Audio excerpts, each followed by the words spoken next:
Bueno, buenos días. Vamos a empezar nuestra sesión del jueves. Hoy nos toca la sesión número 14, pero vamos a hacer una pequeña conexión para darnos cuenta de que lo que estamos estudiando, el manual que estamos trabajando, es de antropología cristiana o antropología teológica.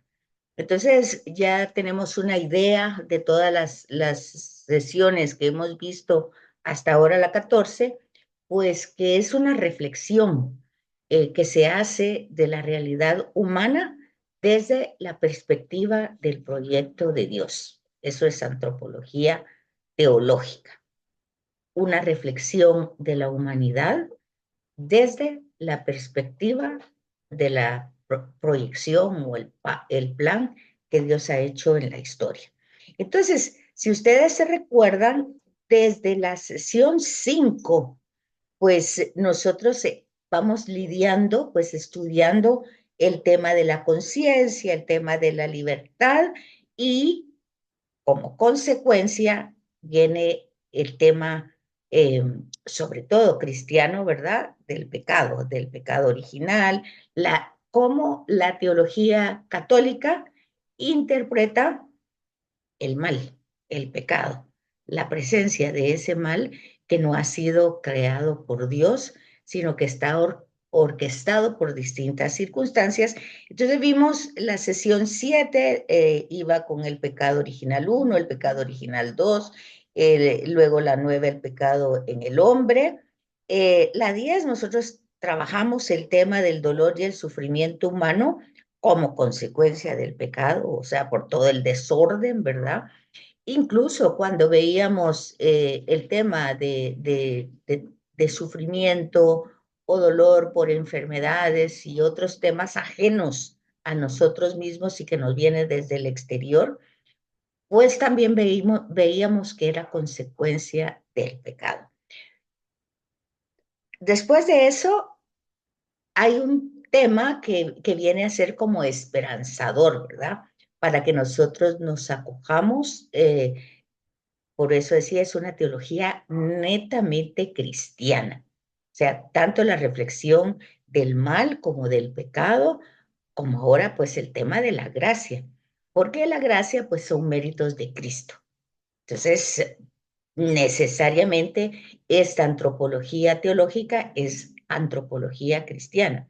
Hago este paréntesis porque, pues, para que nosotros podamos opinar o dar criterios a otras personas, pues debemos saber si estas otras personas pues tienen esa convicción de seguidora de Cristo, ¿verdad? Incluso el tema de la formación, porque el tema de la gracia pues viene en los últimos tres sesiones, la 11, la 12, la 13, todo el proceso de la gracia como fundamento bíblico, pero cómo llega a su plenitud en la persona de Cristo, ¿verdad? Y por eso es que la iglesia la ha enseñado, pero se recuerdan que en esa sesión vimos que hay distintas posturas, ¿verdad? Vimos, por ejemplo, el pelagianismo, que no la acepta, son cristianos, pero no la aceptan. Vimos también a Lutero y todo el movimiento también de protestante, que tampoco la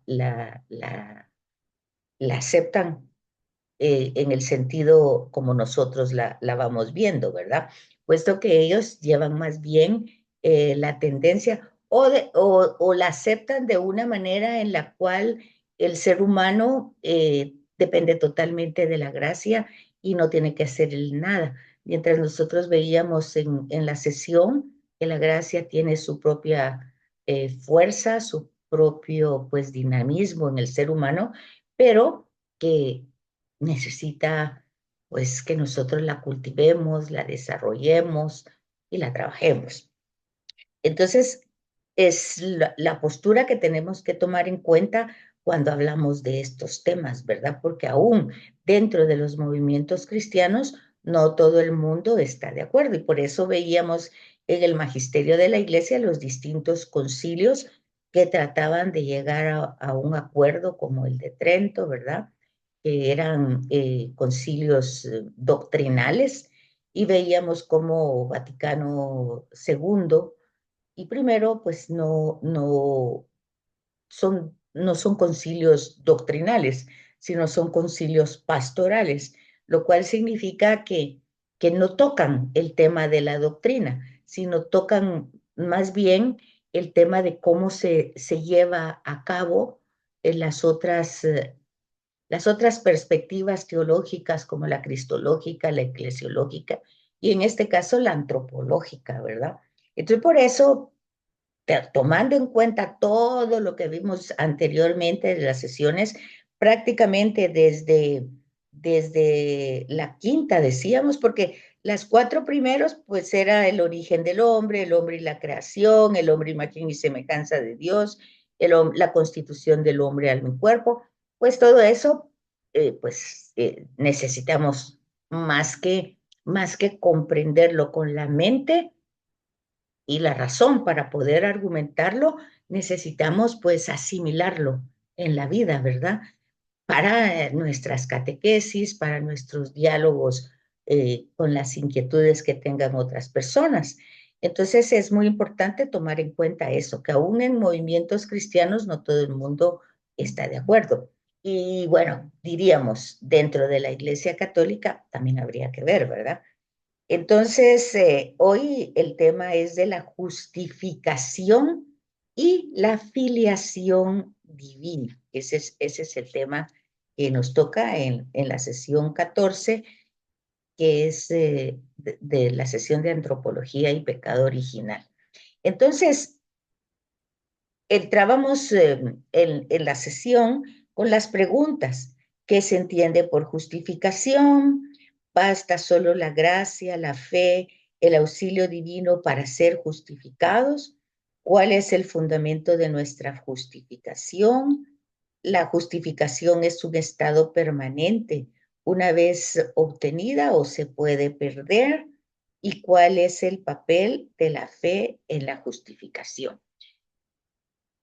Pues es importante que ustedes vean en su manual estas preguntas, traten de reflexionarlas un poquito para que en la sesión del jueves entrante ustedes puedan aportar lo que ustedes opinan, consideran, es sin leer el temario, ¿verdad? O el manual, para ir evaluando nuestros propios argumentos al desarrollar estos temas y darnos cuenta si lo que estamos dando es una opinión personal o estamos fundamentados ya sea con el magisterio de la iglesia o bíblicamente. Entonces, de eso se trata este curso, de ir viendo que nuestros argumentos estén fundamentados primero desde la Sagrada Escritura y luego pues un poquito como dándole el visto bueno o desarrollándolo según la época en que estamos viviendo, el magisterio de la iglesia.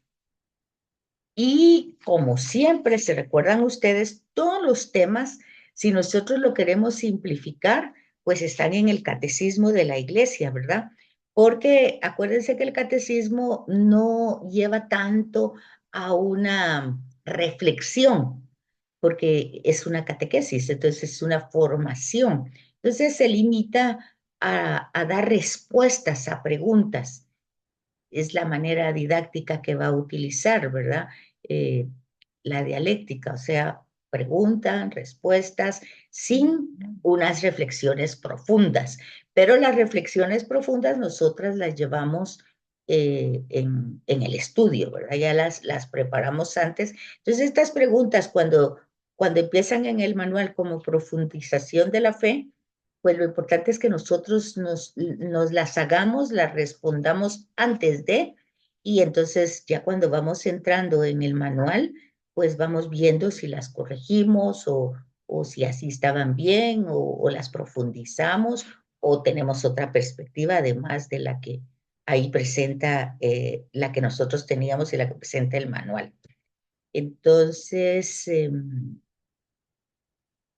pues aquí está el tema, la justificación en la introducción, ¿verdad? Aquí están las preguntas, como estaba diciendo, y básicamente los temas, ¿verdad? Que van a dar respuesta a esas preguntas. La justicia de Dios, fundamento de la justificación del hombre. Y entonces aquí tenemos el tema de justicia, misericordia, que no son dos temas que se peleen, ¿verdad? Diríamos, ¿qué es más de Dios, la justicia o la misericordia? O cuándo Dios es justo y cuándo es misericordioso. Pues ahí es donde tenemos que entrar al texto bíblico, ¿verdad? Pero texto bíblico del Nuevo Testamento. Porque en el Antiguo Testamento, por el lenguaje que se va utilizando, sobre todo en los profetas, pues nosotros podemos quedarnos con una imagen un poquito, tal vez si no distorsionada, o es una imagen que hay que matizar desde el mensaje de Jesús, ¿verdad? Y porque pues somos seguidores de Cristo, entonces tenemos que tener claro el mensaje que Él propone, ¿verdad? Y tratar de ser fiel a ese mensaje. Luego, cuando vemos este tema, decíamos que donde lo encontramos más desarrollado en el Nuevo Testamento es en Pablo, en la carta de los Gálatas, que está en una forma sintetizada, y luego en la carta a los Romanos, que se desarrolla mucho más. Es el mismo contenido, pero mucho más profundizado. Ahí es donde vemos que la misma persona, Pablo, está escribiendo a una comunidad, una de Roma y otra de Gálatas, pero fíjense, ahí es donde nosotros vemos cómo va desarrollándose la teología, la reflexión que va teniendo Pablo va mucho más enriquecida y mucho más profunda en la carta a los romanos, y en Gálatas, pues no es que esté mal, pero es como un esbozo, y entonces ahí es donde los estudiosos de la Biblia ven no una manera diferente, sino como que ha subido un peldaño más, ha profundizado más, ha comprendido más. Y ahí pueden ustedes darse cuenta cuando dice que si esa justificación es un estado permanente, como pregunta, ¿verdad? Que una vez obtenida se puede perder o se queda ahí estática. Pues no, ya decíamos, se va desarrollando, y bueno, y si no la cultivamos también podría hacer que se pierda, ¿verdad? Luego, todos esos contenidos pues nos van dando el sentido de la justificación. Con Lutero, pues aparece el problema, ¿verdad? Que es, si la justificación es solamente por la fe y que no se necesitan las obras, que es la postura básicamente de ellos, ¿verdad? Aunque ellos realmente, si nosotros vemos, hacen bastante obra, pero eh, en el sentido proselitista de jalar gente, ¿verdad? Nosotros, digamos que tenemos otra visión que es misionera. Entonces nosotros, el punto es llevar a Cristo, por eso es como hay una responsabilidad y un compromiso más fuerte, porque debemos realmente saber que estamos llevando a Cristo y su mensaje. Entonces, como en las otras sesiones, entramos a los concilios para ver todo ese debate y todas esos cuestionamientos que se llevan para llegar a un acuerdo. Y luego entender que la justificación es una acción de Dios en el hombre por méritos de Cristo, ¿verdad? O sea, Dios con su amor se ha encarnado, y ese amor encarnado propone un mensaje muy comprensible desde el amor, y luego pues ese mensaje se lleva a cabo por la persona de Jesús hasta sus últimas consecuencias, pasión, muerte y resurrección. Entonces, ese acto redentor y salvador es el que nos justifica ante el Padre. Ahí tendríamos que leer un poquito la carta a los hebreos, ¿verdad? Esa es la que más nos explica, por decir así, el tema de la justificación. Y porque si nosotros nos quedamos solo con los evangelios, nos vamos a dar cuenta, por ejemplo, que la predicación de Juan era diferente a la predicación de Jesús, ¿verdad? Pues Juan todavía trae algún desarrollo, como alguna mentalidad del Antiguo Testamento y pide la conversión porque ya viene pues la justicia de Dios y el hacha está puesta, ¿verdad? Entonces hay que convertirse para salvarse, ¿verdad? Hay que convertir. Y no es que en el Evangelio luego de Jesús, el mensaje de Jesús, no haya, no haya conversión, pero si ustedes se fijan un poquito, la conversión es después. O sea, por ejemplo, con la mujer adúltera, Jesús la perdona, o sea, la mujer primero percibe el amor y luego dice, anda y no peques más, o sea, anda y conviértete, cambia. Y así pasa en casi todos los temas de encuentro con Jesús, es después del encuentro se da la conversión, se da el cambio. O sea que el cambio, o sea que Jesús no llega al encuentro porque la gente cambió, sino que es al contrario. Al menos así es como se presentan los evangelios, pero ustedes verán esto, lo cuestionarán, lo platicaremos el jueves si Dios lo permite. Entonces, esa acción de Dios que es en el hombre, que, que es ambivalente, ¿verdad? El ser humano, ambivalente, justo y pecador, ¿verdad? Tiene cosas muy buenas y al mismo tiempo, pues puede tener esas mismas cosas buenas, las puede hacer pozole en un ratito. Forma parte de nuestra constitución, ¿verdad? Entonces, aquí partimos de la introducción.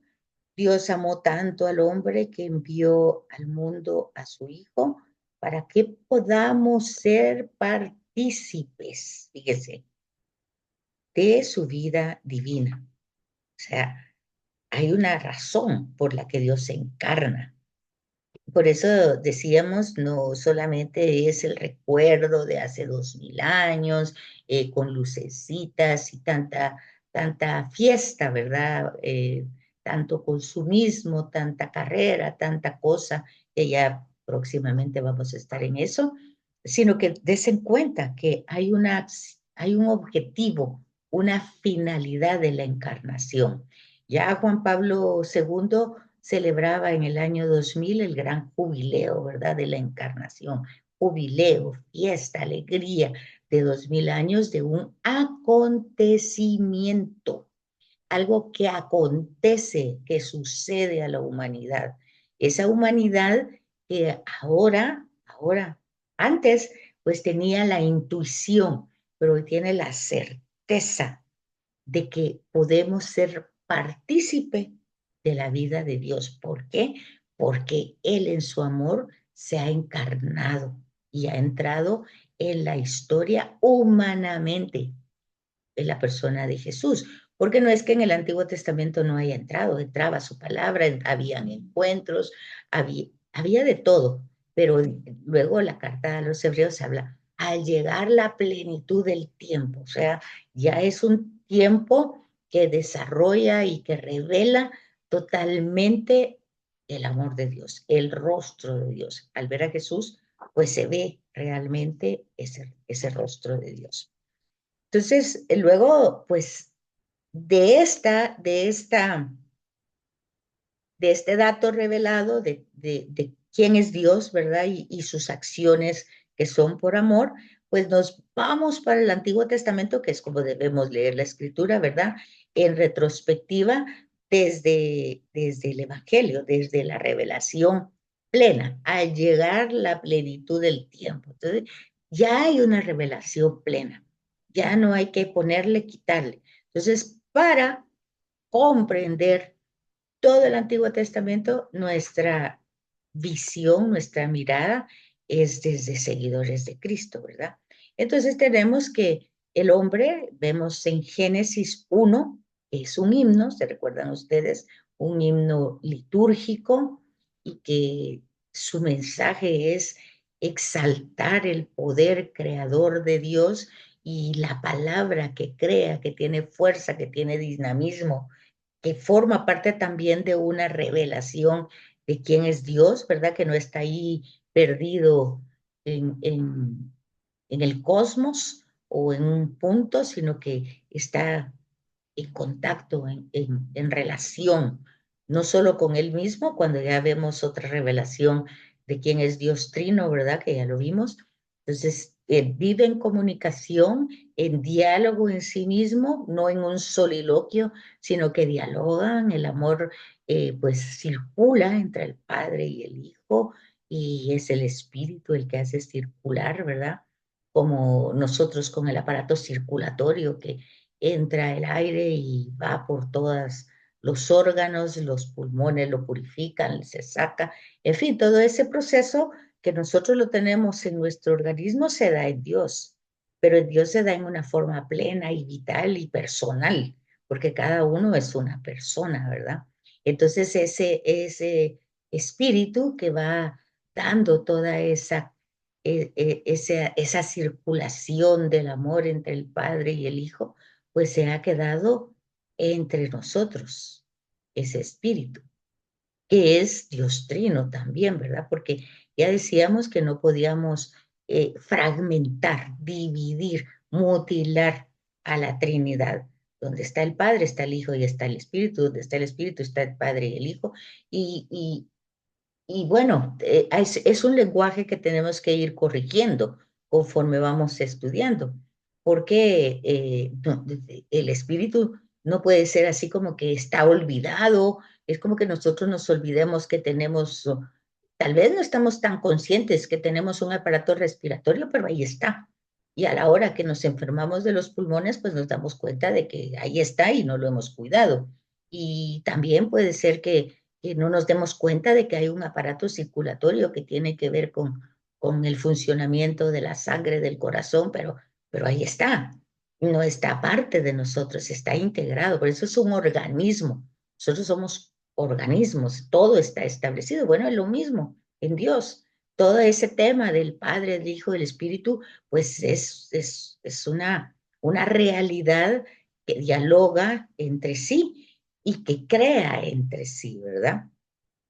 No es que, por ejemplo, nosotros digamos, ay, es que el espíritu sí está porque revoloteaba y todo. No, es simple y sencillamente entender la acción de Dios trina y entender que Dios es eso, no es otra cosa. Es trino, es una realidad familiar, es una realidad que dialoga, es una realidad que crea, que da, es fuente, y entre eso, pues su creación es imagen y semejanza de Dios. Pero oigan, como hemos perdido esa semejanza, ya se dan cuenta ustedes aquí, ustedes logran conectar con lo que decíamos hace un momentito. La encarnación hace que podamos ser partícipes de la vida divina.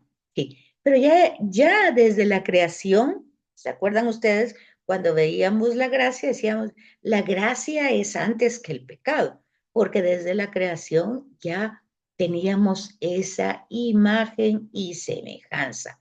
Y decíamos, la imagen nunca la perdemos porque es la imagen del creador, pues somos criaturas, aunque nosotros no lo entendamos así o no lo creamos así, eso no significa que no sea así. Lo que perdemos es la semejanza, ¿verdad? Porque al separarnos, al alejarnos, pues perdemos esa relación que Jesús viene a restituir, ¿verdad? Con la encarnación. Entonces, por eso dice en ese párrafo que la gracia no es un añadido a la naturaleza humana. Claro que no es añadido porque aquí está, imagen y semejanza de Dios. Entonces, no es algo que se nos va a ir dando, es algo que ahí está, pero que entonces, ya ahí contesta la primera pregunta. ¿Será que se pierde una vez obtenida? ¿La puedes perder?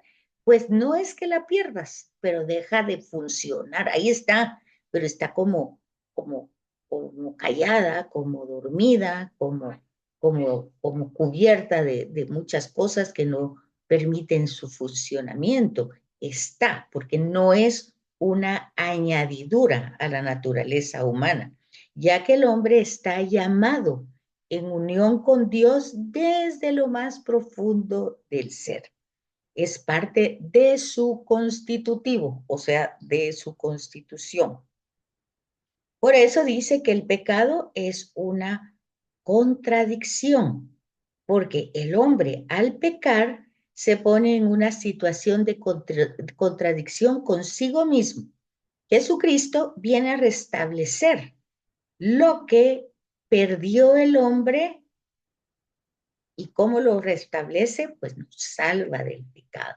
Ahora, esto no es mágico, ¿verdad? No es simple y sencillamente eh, que yo voy al sacramento de la confesión. ¿Qué voy entonces? ¿Qué me ofrece ese? Si la gracia ahí está, entonces, pero le he quitado fuerza, le he quitado energía, le he quitado efectividad a esa gracia. Entonces, el sacramento me la restituye. Pero todo esto es que ha pasado en el Calvario, gracias a Cristo. Entonces, todos estos son signos de salvación, sacramentos de salvación, pero instituidos, trabajados desde la pasión, muerte y resurrección de Jesús. Entonces se quedan en nuestra actualidad, no como que nosotros los utilizáramos como una lavadora, ¿verdad? Que se ensucia la ropa, se lava, se vuelve a poner, se vuelve a ensuciar. No se trata de eso, se trata de ser consciente, consciente de la gracia que nos da ese sacramento. Fíjense que lo mismo pasa con la celebración eucarística. Con la celebración eucarística, nosotros debemos saber qué gracia es concretamente la que nosotros, pues, tenemos en ese momento. Y entonces, vuelvo a decir, no es mágico, ¿verdad?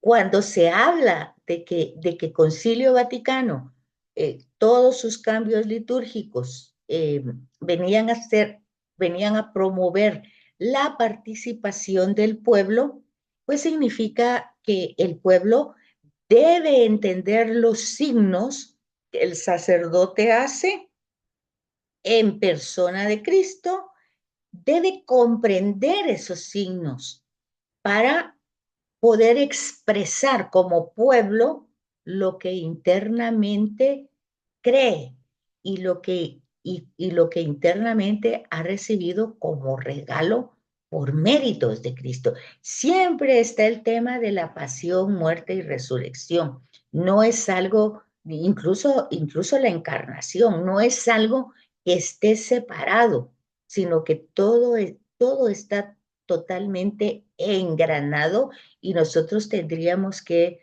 si algo tendría que hacer todos estos estudios, es que nosotros entendamos que todo es una totalidad, que por temas pedagógicos, el año litúrgico lo va a ir dividiendo en periodos, pero ese es un tema litúrgico, pero la encarnación, la pasión, la muerte, resurrección, la redención, todo eso es algo que lo vivimos diariamente. Diariamente vivimos la encarnación, diariamente vivimos la redención, diariamente vivimos pues todo ese proyecto del mensaje redentor del Señor, de su proyecto de salvación, su mensaje, su persona, sus gestos. Entonces, cuando se habla de participar en la Eucaristía, es comprender los gestos que hace el sacerdote y los gestos con lo que nosotros respondemos, que es algo que no es tanto como cosas estipuladas, que sí están estipuladas, pero están estipuladas para que no nos desviemos, ¿verdad?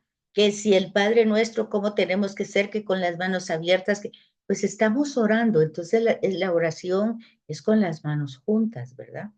El sacerdote, si él las tiene pues así como con las manos para arriba o los brazos abiertos, pues es en un gesto de recibir todas las oraciones del pueblo porque está actuando en persona de Cristo y llevarla al Padre, ¿verdad? Todas las oraciones, todas las peticiones, porque acuérdense que la Eucaristía no es una gracia individual, sino es una gracia en comunidad. Entonces la participación tiene que ver que todos sepamos por qué estamos parados, cuál es la actitud que estamos expresando cuando estamos de rodillas, por qué tenemos esa actitud cuando estamos sentados, por qué tenemos esa actitud.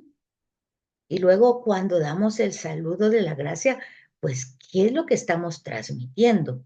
Pues transmitimos esa gracia que nos ha justificado delante del Padre, que viene a nuestro corazón y por eso se le da la paz solo al que está del lado izquierdo, ¿verdad?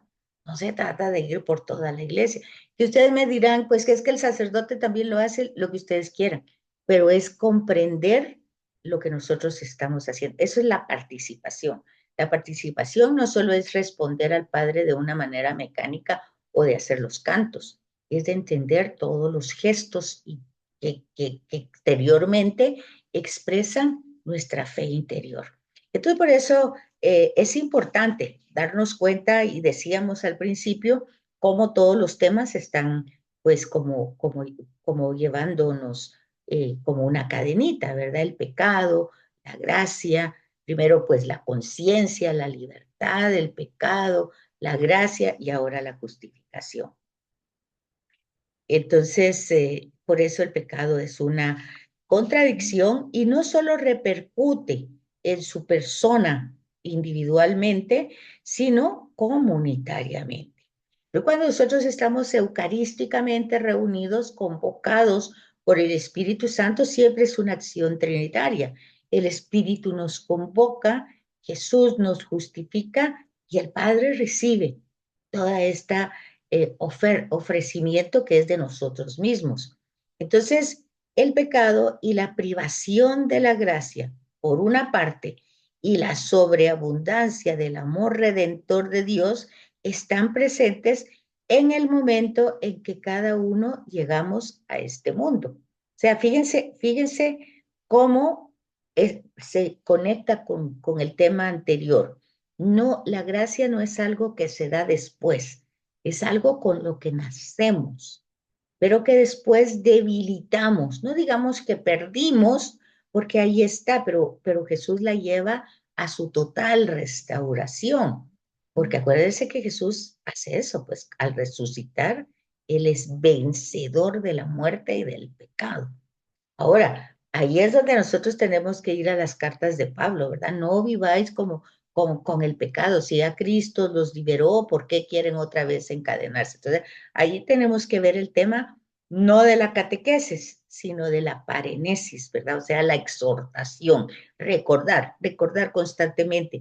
Y es el Shema de Israel, acuérdense, en el Antiguo Testamento es acuérdate, Israel, acuérdate. ¿Quién te creó? ¿De dónde saliste? ¿Quién eres? Acuérdate. Es la memoria histórica, es la memoria que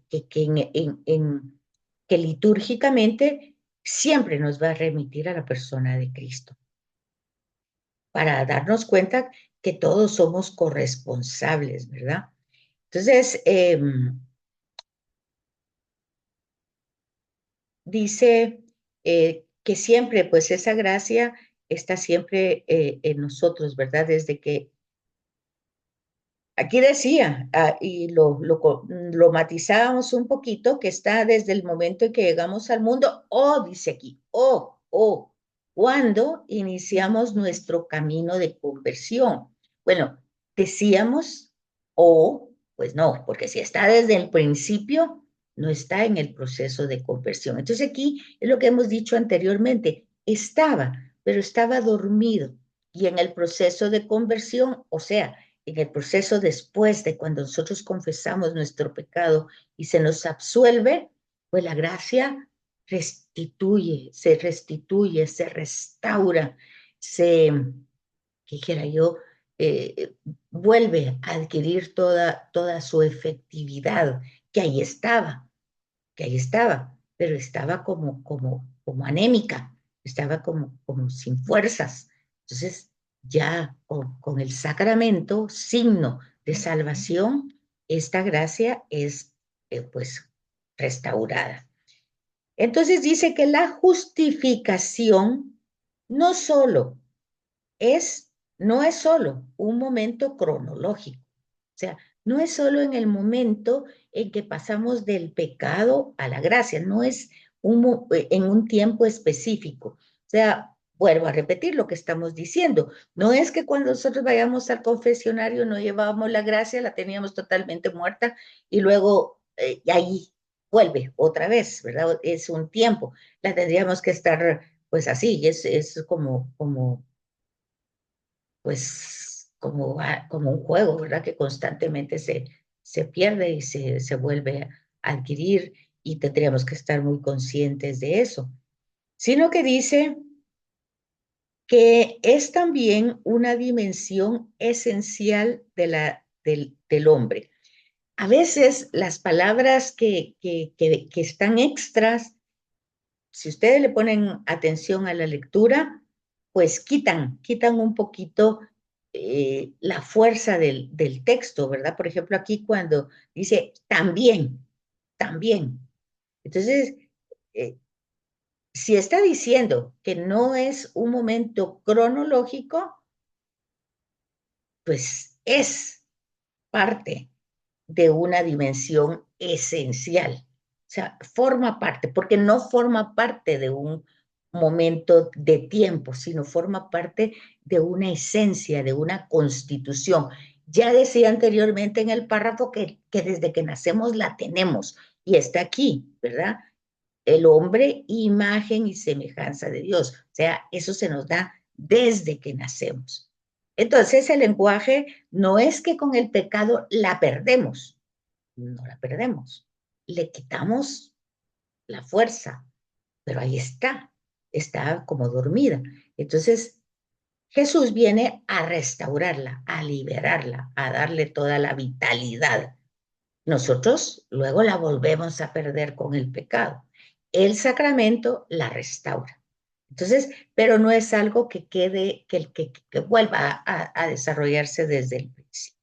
Entonces, a eso hay que entenderlo como no es un momento, no es solo un momento cronológico, no es decir, ay, tengo que ir a confesarme porque perdí la misma gracia es la que te lleva a confesarte. La misma gracia es la que te da la conciencia de pecado. Entonces, aquí eso lo perdemos cuando fraccionamos tanto, ¿verdad? Es la misma gracia que sigue actuando, pero tenemos que ponerle atención, ¿verdad? Sigue actuando y es ella misma la que da el sentido de estoy mal, que por eso decíamos que la lección 5 o la sesión 5 hablaba de conciencia y libertad, ¿verdad? Porque es esa misma gracia que va como, como desarrollando y cultivando esa realidad. Em, Tanto la situación de pecado como la abundancia de amor y de gracia tienen un significado y relevancia para todo el hombre que viene a este mundo. Entonces, es algo constitutivo, decía. Eh, Dios es una realidad que crea no porque lo necesite, ¿verdad? Sino que el hombre es parte de su amor, parte de su creación, como es el cosmos, como es toda la realidad que nosotros vemos, forma parte de ese amor de Dios. Por eso ya en el Evangelio vamos a ver cómo Jesús va a decir en un momento, a mí me lo hiciste, ¿verdad? Porque forma parte de esa realidad. Y nosotros tenemos en nuestro lenguaje, por ejemplo, un dicho que dice que al que a tu hijo quiere, tu boca endulza, dice, ¿verdad? O sea, a mí me lo hiciste. Si tú estás halagando y estás dignificando a mi hijo, pues a mí es que me estás dando un gran regalo, una gran alegría. Entonces, igual pasa con el tema de Dios, ¿verdad? Eh, es su creación, pero no solo es su creación el ser humano, es su creación, pues, todo el reino animal, todo el reino vegetal, todo el cosmos. De ahí que el Papa Francisco hable del cuidado de nuestra casa común. La siguiente pregunta que viene en el manual es, ¿qué puede hacer el hombre con sus propias fuerzas naturales sin la ayuda de la gracia? Eh, ya Jesús responde eso fácilmente, ¿verdad? Sin mí no pueden hacer nada. Entonces, entender todos los méritos que nosotros tendríamos que ser muy conscientes que recibimos, ¿verdad? Gracias a esa encarnación, pasión, muerte y resurrección. Y fíjense de que aquí nos presenta el tema de la santidad desde otra perspectiva para que la reflexionemos. Dado que el único fin del hombre existente es Dios mismo, entonces nuestro fin no es pues el que nosotros sacar un título, que está bien que lo saquemos, tener lo que querramos tener, que está bien que lo tengamos, pero eso no es el fin. Eso nunca es el fin. Incluso el dinero no es un fin, es un medio para lograr pues, algunas cosas. Pero venía a ser como el tema del domingo este, ¿verdad? Que acaba de pasar, que decía, pues de ayer, ¿verdad? Que hoy estoy grabando en día lunes, porque ustedes saben que el jueves pasado no funcionó internet, entonces sí di clase presencial, pero no pude trabajar con ustedes de forma virtual. Entonces solo trabajé con las que habían llegado a Cristo Rey. Entonces el domingo, este domingo, pues el tema era de aquel hombre que se acerca a Jesús para decirle, Maestro, bueno, ¿qué puedo hacer para alcanzar la vida eterna? Pues aquí está, ¿verdad? El único fin del hombre existente es Dios. Ese es el fin. Y él lo que preguntaba era eso, ¿cómo alcanzó a Dios eternamente? Ese es el fin, ese es el objetivo. Toda la vida del hombre se mueve en en esa dimensión sobrenatural, en esa realidad. Nosotros nos podemos perder en muchos fines, pero realmente ahí sí entra la palabra relativo, ¿verdad? Esos fines son relativos. Tal vez serán nuestra prioridad, pero como que nos habíamos confundido, ¿verdad? Nada puede haber en ella indiferente a su único fin. O sea que todos nuestros fines que nosotros podamos tener en la vida no pueden ser distintos al fin final. Todos tienen que llevar, ahí sí que como el río, todos los ríos llegan al mar. Agarren por donde agarren, su fin es el mar. Igual, nosotros podemos hacer muchas cosas, pero siempre el fin último, el fin primordial, el fin único, el fin sobrenatural es ese, es Dios mismo, ¿verdad? No hay otro. Y dentro o fuera de la iglesia, dentro o fuera de la iglesia, o sea, no está hablando del templo, está hablando de la comunidad. Dentro de la comunidad o fuera de la comunidad, sacramento de la salvación, el hombre se haya marcado desde siempre por Cristo, lo acepte o lo rechace. Fíjense que este párrafo es sumamente importante, hacer conciencia. ¿Por qué nosotros no somos proselitistas? Por esto. Porque nosotros no es que querramos el montón de gente dentro de la iglesia. Ay, qué alegre, la iglesia está llena, pero nadie sabe qué está haciendo ahí. No, esto nos hace conciencia de la importancia de una catequesis seria, muy profunda, dada sobre todo si es una catequesis sacramental para la primera comunión, para el bautismo, para la confesión, el sentido de ese signo de salvación, la gracia que otorga y la forma de cultivarlo. Es por eso y muchas razones más, por las que ya está la gente muy clara que el sacramento de la confirmación es el sacramento de la Dios, ¿verdad? Porque dicen el joven se confirma y ya no vuelve a regresar a la iglesia hasta que se va a casar, porque se quiere casar por la iglesia y le exigen que esté confirmado. Eso no se puede así. Eso hay que trabajarlo con mucha seriedad.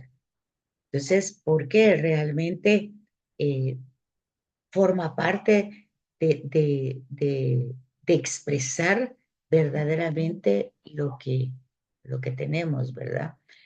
Este fin de semana se hablaba en otro trabajo que se desarrolla, justamente de que incluso los párrocos tienen que ser más, que dijera yo, serios en el hecho que muchas veces hay parejas que son un segundo matrimonio, lo llevan bien, eh, no pueden o no son un segundo matrimonio, sino que son un primero, pero no tienen el sacramento del matrimonio, ya tienen hijos, nietos y todo, pero nunca se han casado, pero tienen aquella vieja escuela que la mujer tiene que aguantar y esto y el otro, y muchas veces es violentada, no solo de palabras, sino en acción y muchas cosas.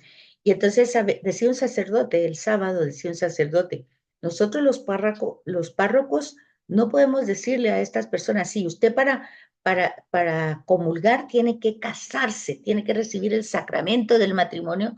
Yo no puedo dar la comunión aunque usted venga con todo ese sufrimiento porque no está casada. No puedo darle la comunión. Entonces, la persona que con toda su fe, eh, que dijera yo, genuina, pero sin mucha formación, pues se casa, recibe el sacramento. Pero tristemente, esto le sigue dando autoridad ahora ya de manera divina al esposo, ¿verdad? Para que siga con su violencia. Eso lo explicaba un sacerdote.